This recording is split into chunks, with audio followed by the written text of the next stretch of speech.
Hi friends, welcome back to my channel. అందరు ఎలా ఉన్నారు? బాగున్నారా? నేనైతే చాలా బాగున్నాను. అండ్ మీరు అందరూ బాగుండాలని మనస్ఫూర్తిగా కోరుకుంటున్నా. ఇది వచ్చేసి సండే రోజు వ్లాగ్ అన్నమాట. సండే రోజు కేజీ చికెన్ అయితే తీసుకొస్తే హాఫ్ కేజీ మార్నింగ్ కర్రీ చేశాను. హాఫ్ కేజీ అయితే ఫ్రిడ్జ్లో పెట్టి ఇక్కడనైతే చికెన్ పులావో చేద్దామని చెప్పేసి అన్ని రెడీగా పెట్టేశాను అన్నమాట. వచ్చింది ఎలా చేశాను ఏంటి అనేది ప్రాసెస్ అయితే చెప్తాను. ఎక్కడ స్కిప్ చేయకుండా చూడండి. అలాగే నేను చేసింది కరెక్టేనా లేదా ఇంకేమన్నా స్టైల్స్ ఉన్నాయా ఖచ్చితంగా నాకు కామెంట్స్లో అయితే చెప్పండి. ఫ్రెష్ చికెన్ అయితే తీసుకున్నాను అనమాట. ఇక్కడ తీసుకున్న తర్వాత ఇందులో 3 టేబుల్ స్పూన్ కారం వేశాను. అలాగే దీనికి కావాల్సినవి అన్నీ రెడీ చేసి పెట్టుకున్నాను అన్నమాట. ఇక్కడ అప్పుడే ఫ్రెష్గా మిక్సీ పట్టాను అన్నమాట. అల్లం వెల్లుల్లి పేస్ట్, అలాగే కొత్తిమీర, పుదీనా, అలాగే చూడండి ఏమేమి వేస్తున్నానో. కొత్తిమీర, పుదీనా, అలాగే కొంచెం కరివేపాకు, అలాగే పచ్చిమిర్చి, అలాగే మనకు చికెన్ మసాలా ఉంటుంది కదా, చికెన్ మసాలా, అలాగే గరం మసాలా, మనకు బిర్యానీ మసాలా కూడా ఉంటుంది కదా, దాన్ని కూడా యాడ్ చేశాను అన్నమాట. నేను ఎన్ని రకాల మసాలాలు ఉంటే అన్నీ వేసుకోండి, ఒక జీలకర్ర మెంతుల పొడి తప్ప. ఎందుకంటే ఇలా వేస్తే చాలా బాగుంటుంది మనకు. చూసారు కదా, సాల్ట్ వేసాను. సాల్ట్ వేసి ఒకసారి మంచిగా కలుపుకుందాం. మళ్ళీ ఏమో మిస్ అయినని చెప్పేసి పెరుగు అయితే వేస్తున్నాను. పెరుగు కూడా వేసి మంచిగా ఒకసారి కలిపాను అనమాట. కలిపి 15 మినిట్స్ దాకా పక్కన పెట్టాను. పెట్టిన తర్వాత ఇది వచ్చేసి ప్యాన్ అయితే పెట్టాను. ప్యాన్ పెట్టుకున్న తర్వాత ఇందులోనైతే 3 టేబుల్ స్పూన్ ఆయిల్ అయితే వేసాను కదా. ఆయిల్ హీట్ కాగానే మనం ఏమేమి వేసుకోవాలో అవి చూపిస్తాను.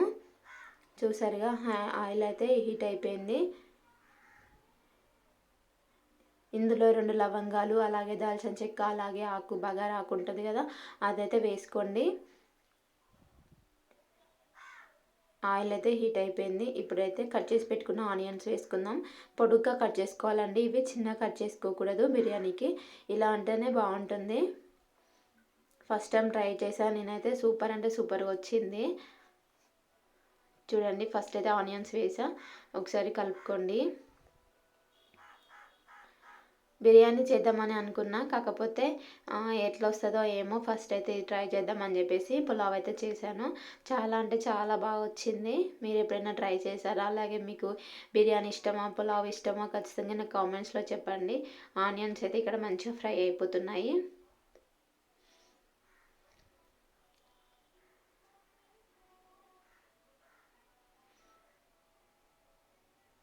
చూసారు కదా, ఇందులో కట్ చేసి పెట్టుకున్న 2 పచ్చిమిర్చి అయితే వేసాను. చికెన్లో కూడా ఒక 2 వేసాను, ఇందులో ఒక 4 వేసాను. అలాగే ఇందులో కూడా కొంచెం కొత్తిమీర, కొంచెం పుదీనా వేసుకున్నా. అలాగే ఉల్లి ఆకు ఉంటుంది కదా, దాన్ని కూడా వేసుకున్నాను అన్నమాట. వేసుకొని ఒకసారి మంచిగా కలుపుకోండి. మనకు మంచి ఫ్లేవర్ అనేది వస్తుంది అన్నమాట. పుదీనా, కొత్తిమీర కంపల్సరీ ఉండాలి. చూసారుగా, మనకైతే ఆనియన్స్ అయితే ఫ్రై అయిపోయాయి. ఇప్పుడు మనం మ్యాగ్నేట్ చేసుకున్న చికెన్ ఉంది కదా, చికెన్ అయితే వేసుకుందాం ఇందులో.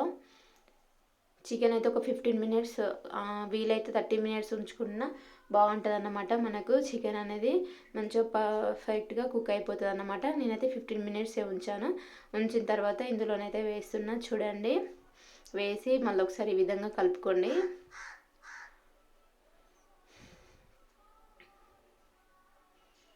చూసారు కదా, కలుపుకున్న తర్వాత ఇందులో కొంచెం పసుపు యాడ్ చేసుకోండి. మనం కారం, ఉప్పు అవి వేసేటప్పుడైనా వేసుకోవచ్చు, లేదంటే ఇలా కూడా వేసుకోవచ్చు అండి. ఇక్కడ పసుపు అయితే యాడ్ చేశాను.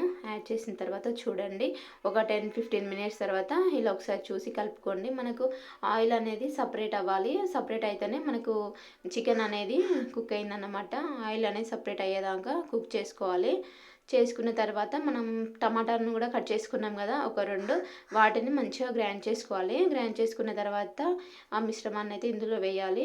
వేసిన తర్వాత మనం ఒక 1/2 అవర్ ముందే బాస్మతి రైస్ తీసుకున్నాను. ఇక్కడ న్యాచురల్గా మన రైస్ కూడా తీసుకోవచ్చు, కానీ నేనైతే ఫస్ట్ టైం చేస్తున్నా కదా, ఒకసారి బాస్మతి రైస్తో చేద్దామని చెప్పేసి చేశాను. 1/2 అవర్ ముందు బాస్మతి రైస్ అయితే నానబెట్టుకొని ఉంచుకున్నాను కడిగి. ఇక్కడ మనకైతే చికెన్ అయితే కుక్ అయిపోయింది. హాఫ్ అయితే చాలు మనకి. చూసారు కదా, ఆయిల్ అనేది సపరేట్ అయిన తర్వాత మనం టమాటాలు మిక్సీ పట్టుకున్నాం కదా, అదైతే వేసుకుంటే సరిపోతుంది. ఎందుకంటే మనకు గ్రేవీగా ఉంటుంది అన్నమాట టమాటా అది వేయడం వల్ల. అందుకేనండి వేసాయి కదా, ఇక మంచిగా ఒకసారి కలుపుకొని ఆయిల్ సపరేట్ అవ్వాలి మనకు, అప్పుడే చికెన్ అనేది పర్ఫెక్ట్గా కుక్ అవుతుంది. లేదంటే మనకు రైస్ ఉడికిపోతే చికెన్ అనేది ఉడికిపోదు అన్నమాట. అందుకే మనం హాఫ్ అయితే కుక్ చేసుకోవాలి చికెన్ని. చేసుకున్న తర్వాత రైస్ మనం 30 మినిట్స్ ముందే నానబెట్టుకొని ఉంచుకోండి. అప్పుడే మనకు మంచిగా రైస్ అనేది మంచిగా ఉడికిపోద్ది. గింజలు అనేది ఉండదన్నమాట. ఎక్కువసేపు నానబెట్టుకోవాలి, అది చాలా బెటర్. చూసారుగా ఇక్కడైతే ఆయిల్ అనేది సపరేట్ అయిపోయింది కదా. సపరేట్ అయిపోయేదాకా కుక్ చేసుకున్నాం కదా. ఇప్పుడైతే మనం వాటర్ అనేది యాడ్ చేద్దాం. అంటే నేను రైస్ వచ్చేసి 1.5 తీసుకున్నాను అన్నమాట. 1.5కి 2.5 వాటర్ అయితే యాడ్ చేస్తున్నాను చూడండి.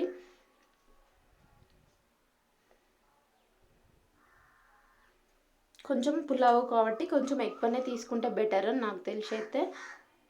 నేనైతే 1.5కి 2.5 తీసుకున్నాను. తీసుకున్న తర్వాత ఒకసారి ఇలా కలుపుకోండి. మనం ఫస్ట్ రైస్ అయినా వేసుకోవచ్చు, లేదంటే మనం వాటర్ అయినా వేసుకోవచ్చు అనమాట. రైస్ వేస్తే ఏంటంటే మనం కలుపుతుంటే అవి విరిగిపోతాయి.